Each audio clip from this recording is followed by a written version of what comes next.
Hello there, welcome to Chess Tech, and we are going to make a really quick video on a recent game I had against a 2300 blitz player in my quest to get to 2100 blitz rating. So if you haven't seen my series Road to 2100 blitz, where I'm basically getting rather frustrated about the fact that I can get to 2098 quite a lot but can't get to 2100. But let's not whine about that.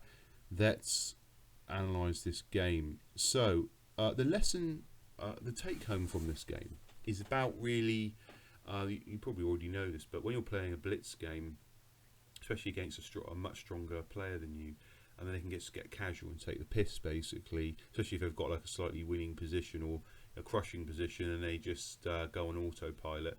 And that's a bit what happened in this game, and they're just playing quickly, confident looking moves when actual fact it's just sometimes you just got to ignore the threats and that aren't really threats, if you see what I mean, and just play your own game and go for it.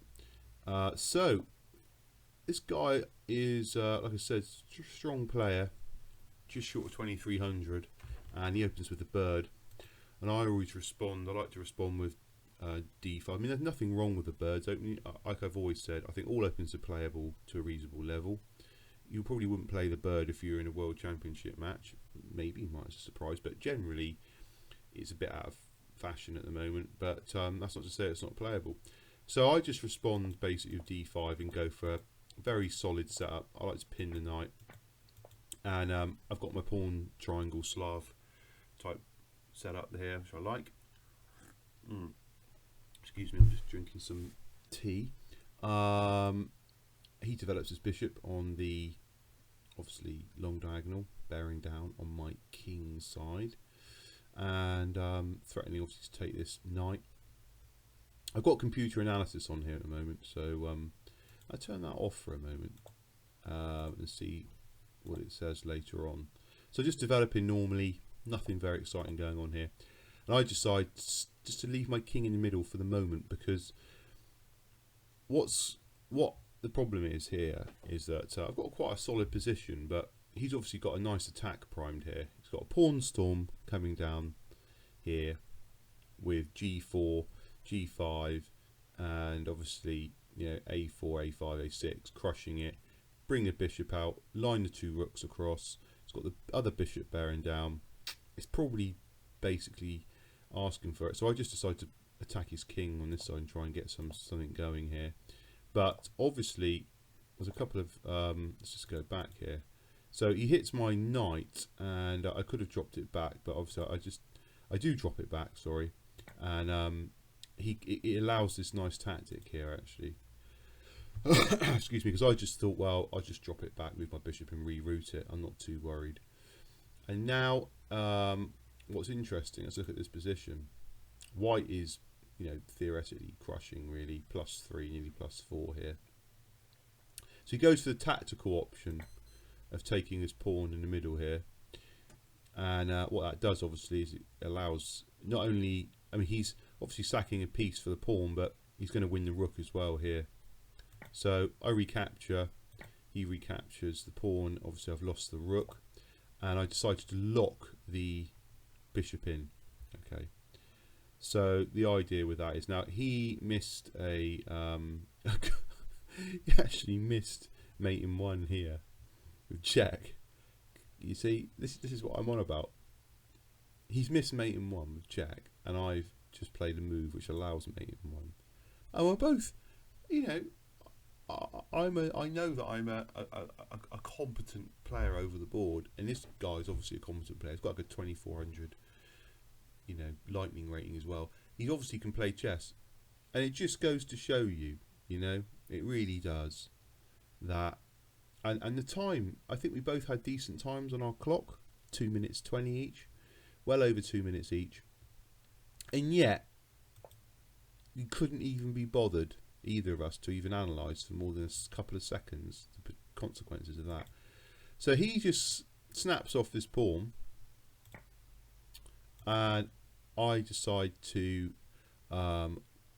just develop my queen and give my king a space. But at this moment, I've noticed the fact that his king is extremely vulnerable in the dark squares now, and that was my idea of my instinctive intention of blocking his bishop in.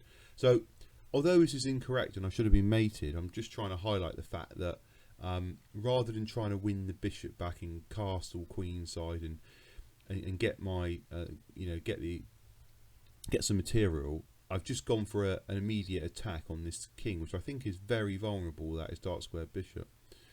And so the idea now is obviously he just snaps off the knight, which is fine because that gets my king out of the way from any potential threat. So he hasn't got a white square bishop himself. He takes that, which is fair enough, and then I just continue with my attack. And in this position, it's amazing. So he's crushing, but he completely ignores my threat.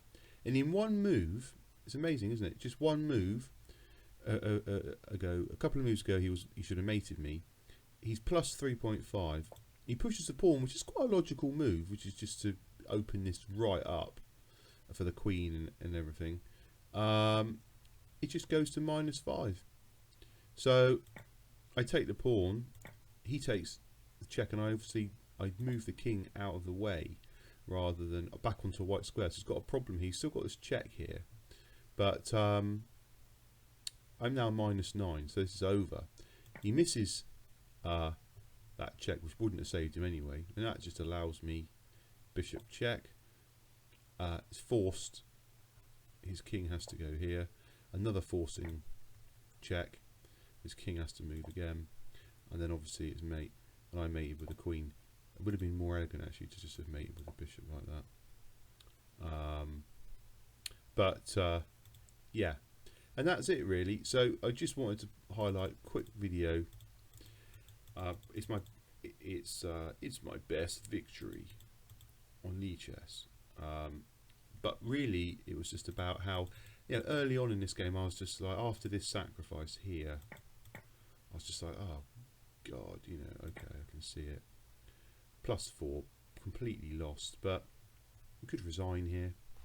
But there's still plenty of play in the game. We're not computers. Obviously not. And it just, like I say, that move there, where I should have been mated, and he hasn't seen it, so it's as bad for him as it is for me, and it's actually surprising. I think I said to the guy afterwards, how do you get to 2300 blitz? I'm amazed, because I don't, to be that much better than somebody, to be so much better and yet not see these tactics. To me, this attack is just obvious. Like, if I was him now, I wouldn't have even, I would have sorted something out here, Actually, it's interesting, because after he takes, I do that, the computer wants him to move the rook. But now, as soon as he doesn't, it's over. Anyway, so any comments or questions or thoughts on that? I just thought I'd share that with you, and keep up the chess, and I'll see you soon.